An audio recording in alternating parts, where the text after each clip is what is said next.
The other part of declaration that I'm playing with now is you really do have to go all in. There's an old adage that feels a little weird when you first hear it that says 99% committed is just as bad as 1%, right?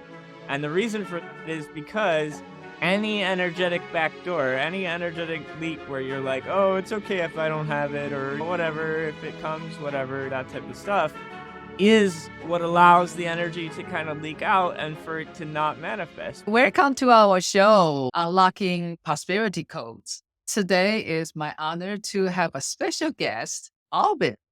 Hey, Aubin, how are you? I'm doing well, Ming. Thank you so much for having me today.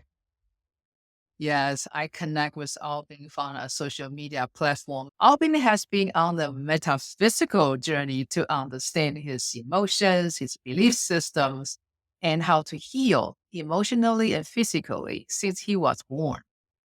From emotional awareness to removing limitations to a spiritual awakening, he now helps others assess the highest and the best version of themselves using a custom modality known as rainbow magic. That's right. His gift is to help humanity assess the higher level of manifestation, the next level of alignment, ease, and flow, and to do it in a way that is powerful, efficient, effective, and gentle. Wow. I think you cover everything in the universe. That's kind of, I mean, in a very real sense, we connect with our larger selves. So it is a You, very universal journey. you share your background with me before, but I would like to hear more about your journey related to your transformation or transmutation. If you like to share some with us. Yeah, absolutely. So I was born with a physical handicap. I have cerebral palsy. I really didn't learn to walk at all at the normal development level. That's actually how they found out that something was wrong with me. I was actually born premature and was in an incubator in the neonatal intensive care unit for about 30 days. But they didn't really know that anything was wrong with my brain until I was almost 2 years old because I just didn't hit any of the developmental milestones. Like I could barely roll over, I could barely crawl. And by like a year and 8 months, most babies are like pulling themselves up and standing up and those sorts of things, right? So that's how they knew that something was off.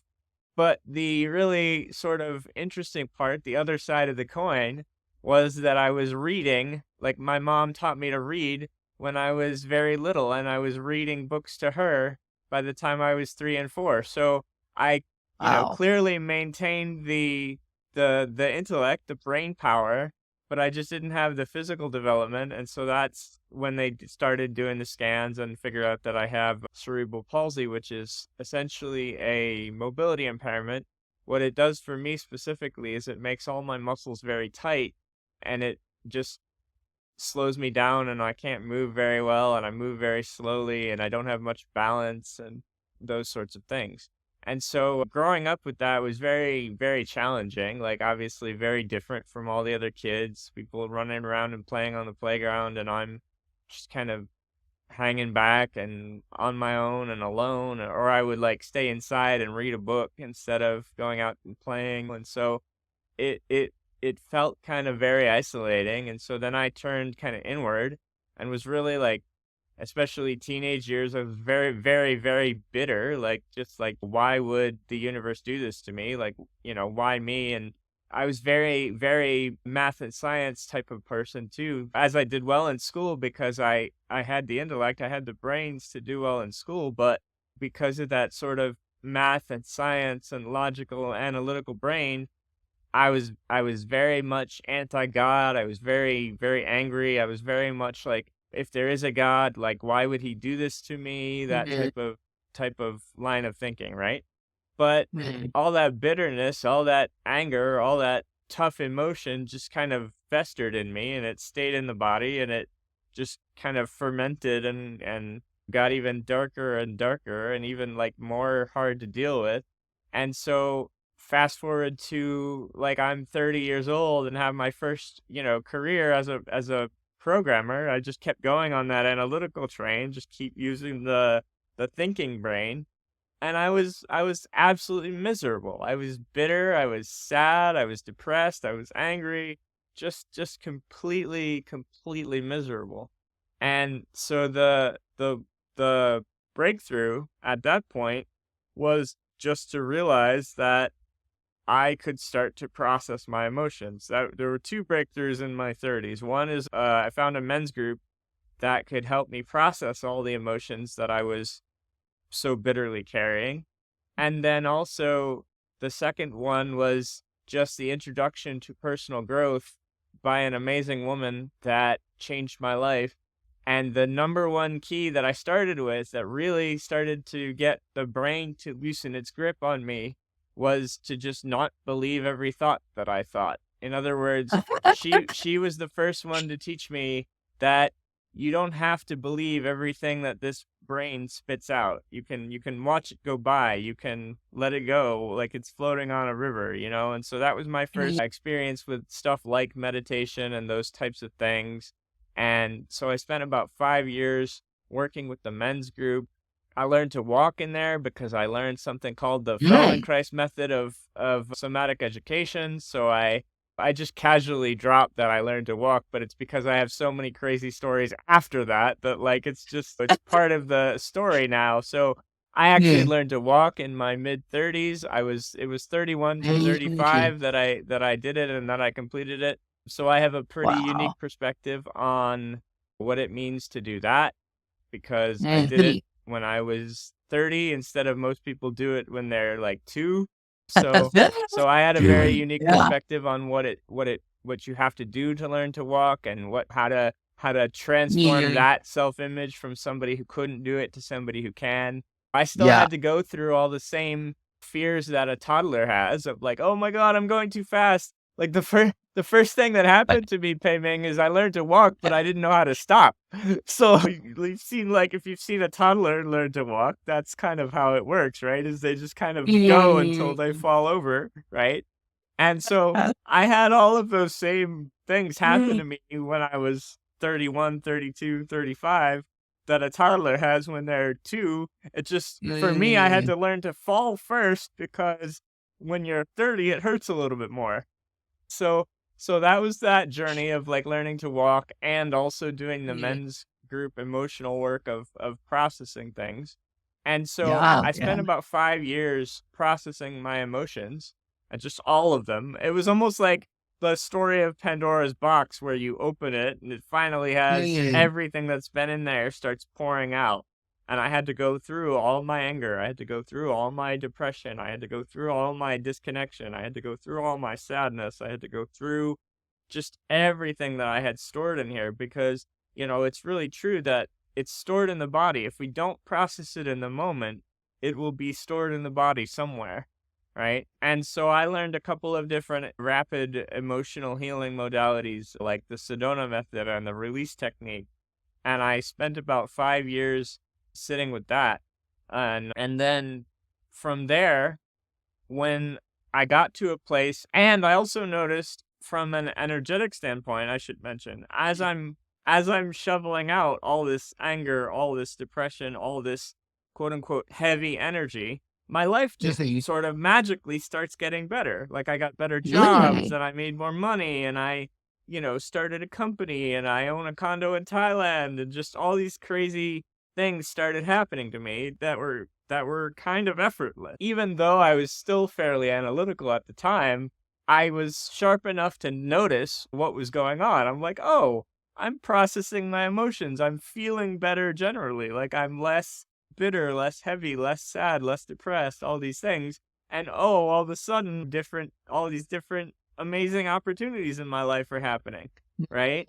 I was like, huh, I wonder if there's some kind of a correlation there. That's what the spiritual community calls manifestation, right? That's why they talk about raising your vibration. It's a little bit more nuanced than that these days. And it's not like the lower vibrations are somehow bad, but the heavy energy does have a weight, like really heavy energy that you carry has a spiritual weight to it. And so as I Yeah. started to shed all the spiritual weight I was carrying, my vibration rose and went up. And then that was what attracted, like, that's how I got my job at Google. That's how I ended up getting my condo in Thailand. I ran a web company for about 4 years from there. Just a total wild ride. My income at the time went from like 30,000 where I started at the bottom. I switched careers because I burned out writing code and became a recruiter. I was making like 30K, and then when the manifestation took over, by the end of the ride, I had a job that was paying 210,000 a year. So Mm. my income went up by like 7x. I mean, talk about prosperity in that regard. You just get lighter, everything feels happier, everything feels freer and easier. These things I know are possible because I literally watched myself do them. I literally watched my Mhm. own experience transform before my eyes. And we haven't Yeah. even gotten to the spiritual awakening yet. It really is true. Like, if you can Yeah. find your spiritual alignment with anything that you're doing, Yeah. connected to the vision and connected to the power and connected to the joy, Yeah. you can have your whole life like change before your eyes. After I finished processing all my emotions and finally felt like a clean vessel, then I noticed that even still, I was still going around in the same circles. And so then what I got curious about was belief systems, because a belief is just a Mhm. groove, a thought that you keep thinking a lot, right?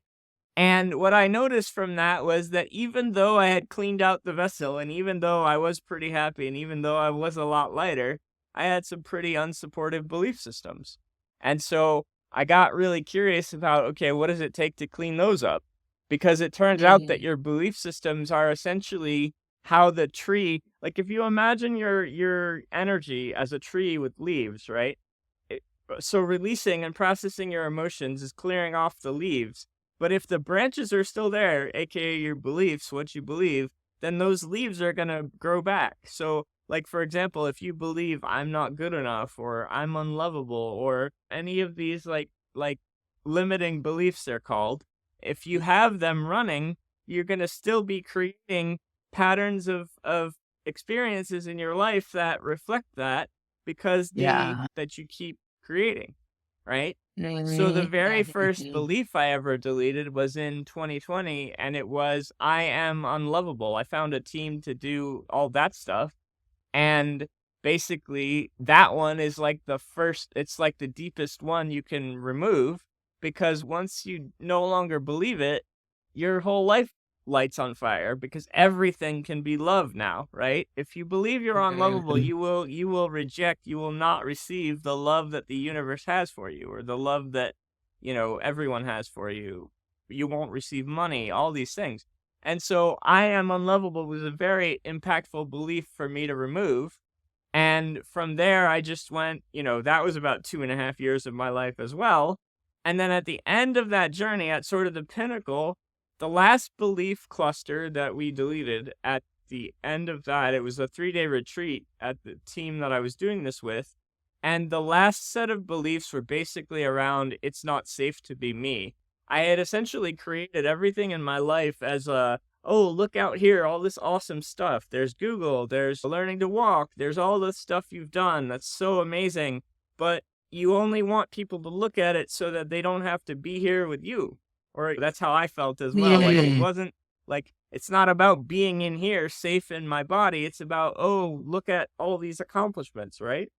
And so when we cleared that, when we removed it, the only way I can explain it to people or share it is what it felt like was my spirit, my soul landed in my body. I was so grounded. I was so connected to my vessel of, oh, it's okay to be me. It's okay to land. It's okay to essentially move the soul back into the body, because that's how I kind of see my journey now. I came in, and because of the way I didn't like my body, I moved the soul out. I moved it way up here or even past it, so it wasn't even living in the body. I wasn't really seeking this, but it found me. When I learned how to move the soul back into the body through all the work that I did, it was basically Mhm. like the universe woke up and looked down at me and said, "Oh, let's show him what he really wanted it all for, right? Let's show him what he Mhm. came for, Really? right?" And so that's Yeah. where that's where rainbow magic originated, and that's April 2021 was when that happened. And so from there, it was even more of a wild ride because an analytical person who formerly was a programmer, formerly was a tech recruiter, all these things, has a spiritual awakening, and all of a sudden he has an energy gift. And honestly, Pei Ming, I thought I was insane. I thought I was like, did I lose my mind, and do I need to be committed to the insane asylum? But thankfully, I had just the right manifestations. The universe has shown me over and over and over that the right things will happen to me when I'm focused on the right things. And so Yes. I had the exact right people come. I had the exact right experiences with other energy healers to show me that it was real, and to keep going on the journey of developing it and figuring out that it was a process and a product and a skill set. And so Yeah. now Yeah. I have a whole healing modality that I can use to help people. I took 15 years to do. I can do for people in, 3 to 6 months now. Cool. Wow. That is great. I have a similar journey because I'm a scientist. I also understand we are giving this gift no matter what. Like we don't want it, they still want to send it to us. So it's our attitude. Right? Sometimes I don't want it. I don't want it in that moment. We can choose to accept it with love or anger. I do think that somewhere deep down, if you and I really look at ourselves, even if it's like the oh my God, because it is so different from our analytical and so different from the way that we were, Mhm. I Yeah, think if yeah, you really look deep down, what you'll discover is that we were willing. We were totally willing to have that adventure and have these gifts and yeah, have that, yeah. because Mm. it's really the ultimate science. Like these days, if you Google like the heart coherence field, and there's science is starting to prove, and like the gamma brainwave states of at 40 Yeah, hertz, and like science is mm, starting to prove that if you can yeah, put the body into these states, these things are possible, right? And that's so, in a very real way, you and I are just scientists who are doing the science that hasn't been done yet.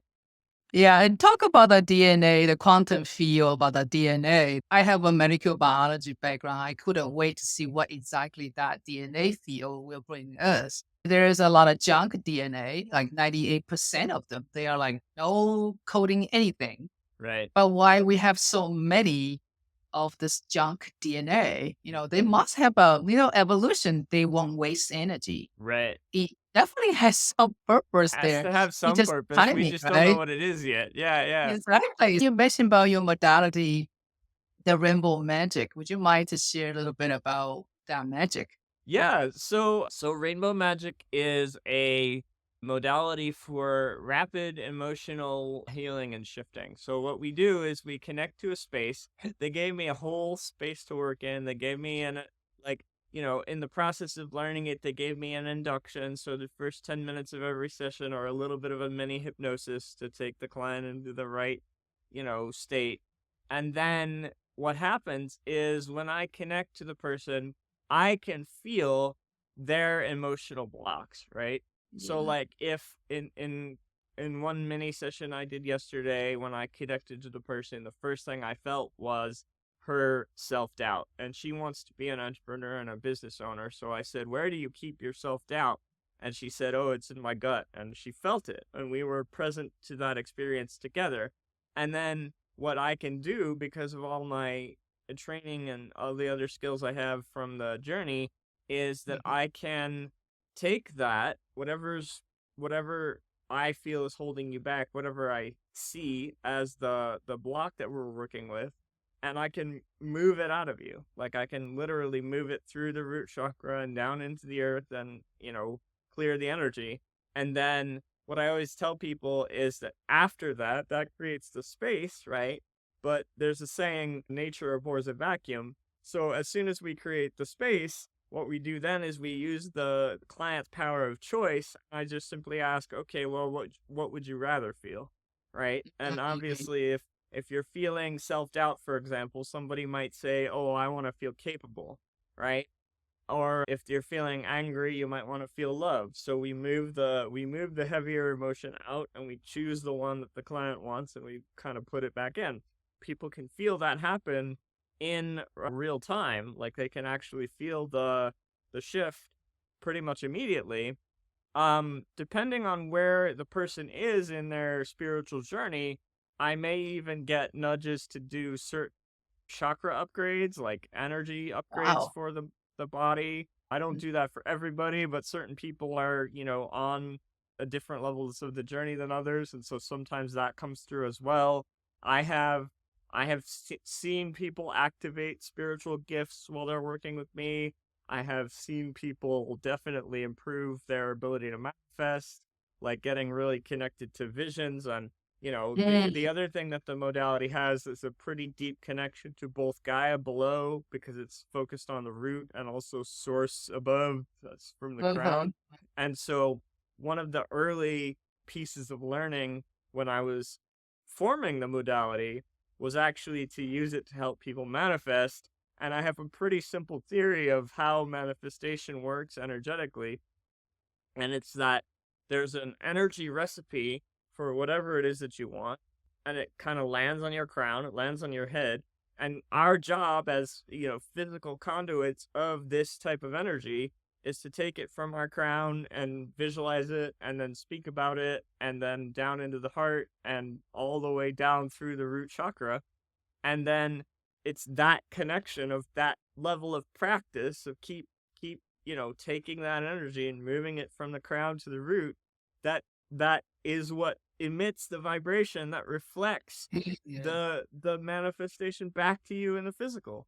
So Cool. so Yeah. it's a Yeah. it can we do a lot of, oftentimes, if somebody's working with me long term, we do a lot of visioning practice and a lot of like getting them into, like, really getting that vision juiced up so that we can help them pull it towards them, and just removing any and all blocks to make sure that it flows smoothly through the energy body. And that's why I say it's kind of like that ascension modality, or the, highest and best, because what it feels like I'm doing is helping them upgrade their soul, their chakras, so that they can have a more effortless life, so that they can create Yeah. their version of heaven on earth. Yeah. Oh, I love that because we are not actually separate from the whole system, right? We are giving a lot of chances and opportunity and love and resources. It's just like you said, we have so much heaviness and doubts. You don't even allow those things going through our system, right? The manifestations really turn the idea become a form. But in order to do that, you need to go through the whole system to feel that thing because everything's already happened. There's not something you have to create one. It's already there. We just not really conceptualize, connected with that reality. So when we try to using different way, actually we provide force. Right, Like in the energy way, it's all harmonized to try to be, if you punch it, and they will have to harmonize that punch. So they actually create a block, right, right? But if you don't punch it, you just kind of flow recently, okay, and enjoy it and keep that vibration. Then you become harmonized and then you can flow with whatever you want to create, right? This is, I think eventually everybody would know because this is just plain physics. But right. if you think about how it would, because we are very analytical, we like science, we like math. So for us, it's like a perfect sense once you know the mechanics. Right. And there's not a lot of mystic. But the problem with the mystic, yeah, we do have a lot of things we don't know. Yeah, we Yeah. don't know, So like, how the science works that could allow yeah, me yeah, to tap into your field and do that. yeah, Clearly, it's just an emission of my body. It's actually pretty surface level, but basically the theory is that each chakra is a gland in the human body, like the yeah, heart muscle and the thymus and the thyroid and the throat, and the third eye is the pineal gland and stuff like that. So yes, it's just these extra workings of these gland systems that connect us to our biology.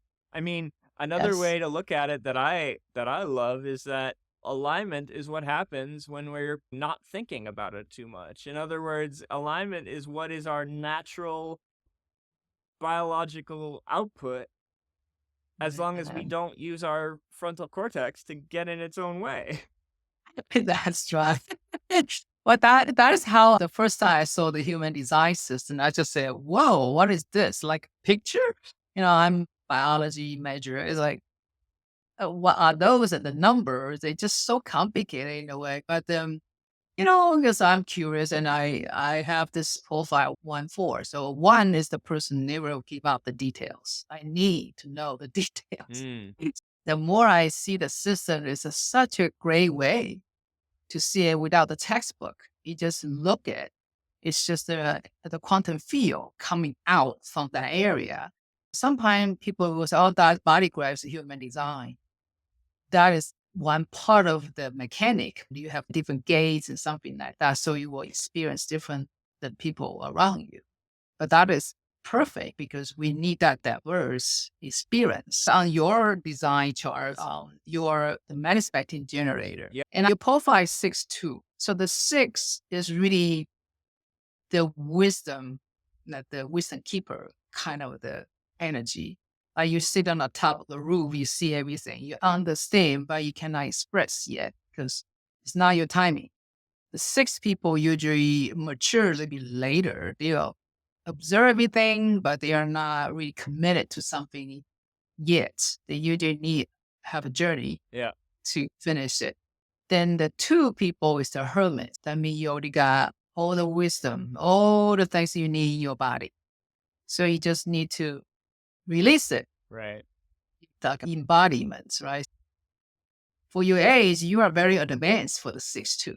Because you already did a lot of things in that journey. Interesting. Yeah. The other part of human design system is called gene keys.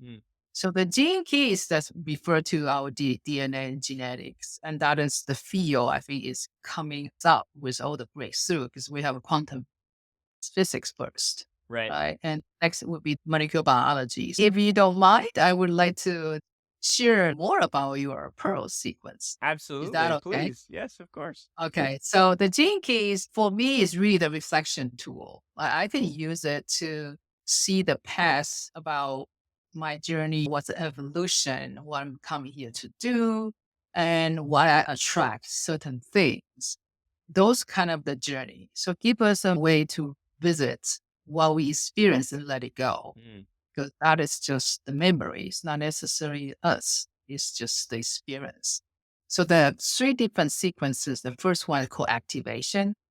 That is your personality and your essence.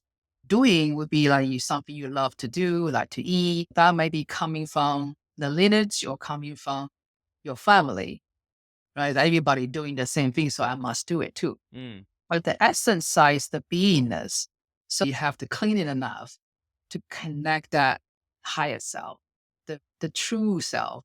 It's always with us, but we just cover with junks, right? Layer with the negativity. Layers and layers. Yes, everybody has some, right? But then the second sequence is called Venus. So that is the imprinting. Every 7 years, we will have different hormone system. We will be activated differently based on the timeline. But we have a strategy may be good for a certain time, but not necessary forever. But we need to continue to update it, but we did not do.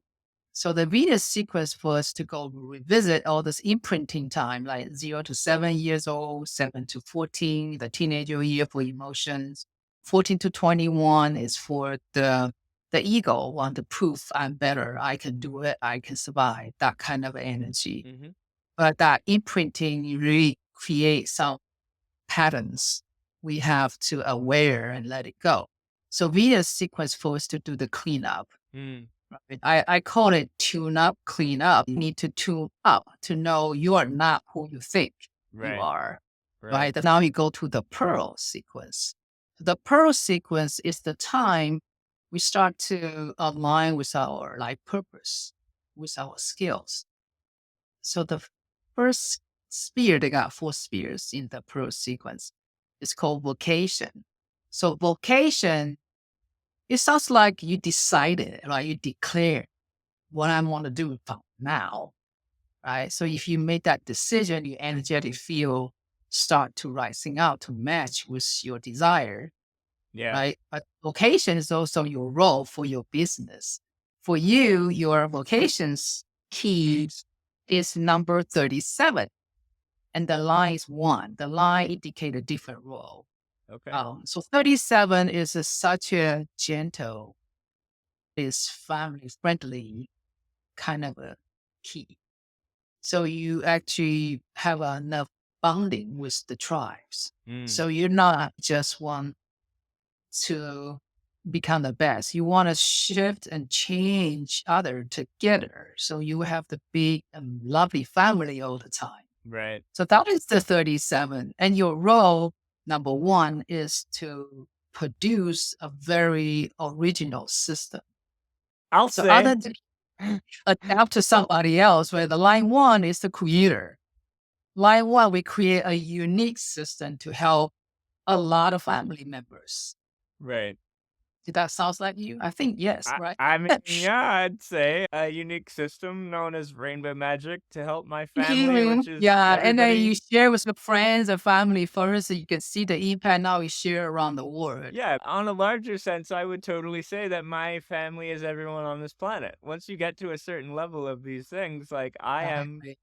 I am here to help all souls that are interested on this journey. Yeah. So, Yeah. So you already declare your vacation. You're still, ahead of your schedule because I understand the 6 people usually are about the 50. They can start to flow with their real mission, but you're further ahead. So that is your vocation. Then you initiate to go to your structure. So the key in culture is the structure of your business. right. In line 1, but your number is 48. 48 in the ancient I Ching is the well. So you have to go deep. So your structure, well, the first time you might be spend some time to go deep first. Like you have to do it. Like you have to go down the experience first. So that is your beginning of the business structure. But the best way for you to connect with others is just so individual too. So you come in here to interact with others, but your main work is working on yourself. Yep. That feels So true for sure. Oh, yeah. because you're so deep, in order to get the water flowing out, if you're not deep enough, even you just like that far away, you Yeah. won't have water. Yeah. Right. Right. So you have to continue persistent um, perseverance going down, down, down. They finally the water come on. The village finally got water. Right. Right. So you're the provider. You have to thrive. You have to go through all the challenges, and everybody can benefit. Right. I could see that. That feels like me too. I have to learn what I teach. That is the only way. Right? You have to do it. You have to experience first. Right. So that is your culture key. Then you go back to the top. There used to be life work for the activation sequence, but when you're in the Pearl sequence, it becomes your personal brand. Mm. And you're the number 23 and the line 6. Yeah, but the 23, that means you have to totally ditch everything you have. Mm. You have to ditch everything you believe. Yeah. So once you do that, you'll fulfill your life purpose because you need to take out layer of this false belief and emotions and all the lineage on your ancestor. That's not you. Right. So you go down to the process to do all this cleaning from the complexity and shift through the path of simplicity and you become the quintessence. The quintessence for me is like your essence, right? We have essence. But the quintessence is the essence like the creator, like Ah, the very high of I the get it. creator. Yeah. Yeah. Okay. Yeah. So we need to do this ascension. Right. So in that quantum structure, right, your life work, culture, and vocation, the quantum structure, the middle is the pearl. Mm. This is the pearl we can only polish and nurture, put all life experience, insights, realization, suffering, anger, or cover up with that pearl. Because that's the only way the oyster can be peace with that sand. Right? You get into it, marry like a rock, not comfortable by you. Right. You make it shiny and become bigger than the problem itself. Mm. Right? To become a pearl. So your pearl number is 46. and the line is number 3. So 46 in the ancient I Ching is the earth is on the top and the wing is on the beneath. Hmm. So it's a trigram become hexagram. So the top one is the earth and down is the wing. So that Interesting. means the wing will rise you up. Right. So this is the rising up key. Mhm. With the number 3, you continue to celebrate that. 3 is like moving and changing kind of energy. You're full joy and blissful, right? It's joy is like you finish your mission, you share your wisdom with others, and you celebrate everything you did and everybody did, right? Right. So that would be your pearl. And that is what I see. Well, it's just my insight, not necessarily say you're going to fulfill everything or it's different paths, but this is give you the brief blueprint, like the ground level. Yeah. But you can use your free will, your imagination. You can create anything you want I mean, after you read it all of all. it feels true, and it seems like either things that have actually happened to me or do happen to me a lot, or some of it also is like, oh yeah, that is where my work is, and that is where my journey is, and like stuff like that. Like celebrating myself is a skill that I'm still working on and improving and Yeah. shifting and all these things. And so all of it, I love all these readings of any kind of modality, but human design and gene keys are pretty awesome. So thank you for that. Yeah, no problem. I appreciate the time to read your profile because when I started reading my own profile 3 years ago, I just cannot believe what I see. It's like, why they know this? Like, Right, every 10 years, what happened? Because I study the Chinese hexagram myself. So I have the ancient text. So right. I know each line in that they have like, they use a lot of animals and, wing, those kind of thing. Yep. So I have to contemplate and say, okay, each line indicates 7 to 10 years. So we can see when I'm 20, something will happen in certain way, in 30, 40, 50. They are all correct because I'm not awake. Right. I follow this blueprint, this script, but I didn't direct the movie yet. So I'm not changing the avatar and how to perform, how to sing and how to do. I just like a puppet to follow this blueprint. Right. But then you just say, if you want to go to the next level, you have awakening and the story can be totally fun, Oh yeah. right? You can just create whatever you want to do. Oh yeah. Yeah. But we are looking forward to see you shining more of the rainbow lights around the world and share your gift and insights. How people can find you. So facebook.com/rainbow magician is my Facebook profile. And then also my website is therainbowheals.com, Uh-huh. HEALS.com. And I've got every Saturday I do a free group event on Facebook. I've got a free Facebook group that you can join Oh, from my profile. You can just search for it's called the Rainbow Connection. I named it after the song, the Muppet mm, song.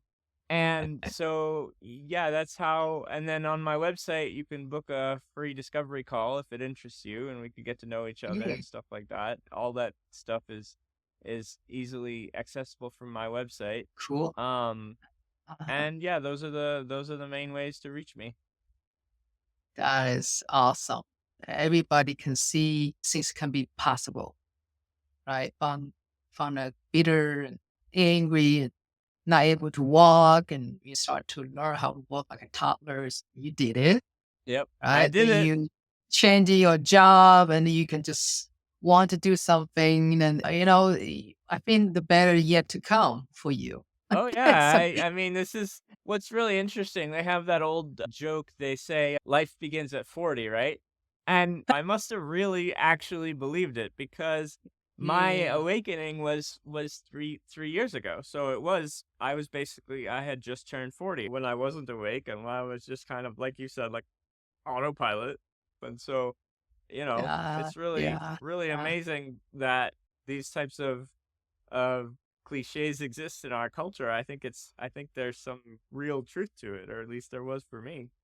So appreciate you Before I let you go, I am curious about any parting message related to prosperity you want to share with our audience. Yeah, I mean, obviously, prosperity for me has a lot of components to it because it's more than just money. I mean, so in the sense of abundance, and one of the ways that I help people get into their abundance is that each chakra is going to have a different opinion of what prosperity looks like. So meaning that for the root, prosperity is actually safety. It's having enough food, it's having enough water, it's having a place to sleep, that type of stuff, right?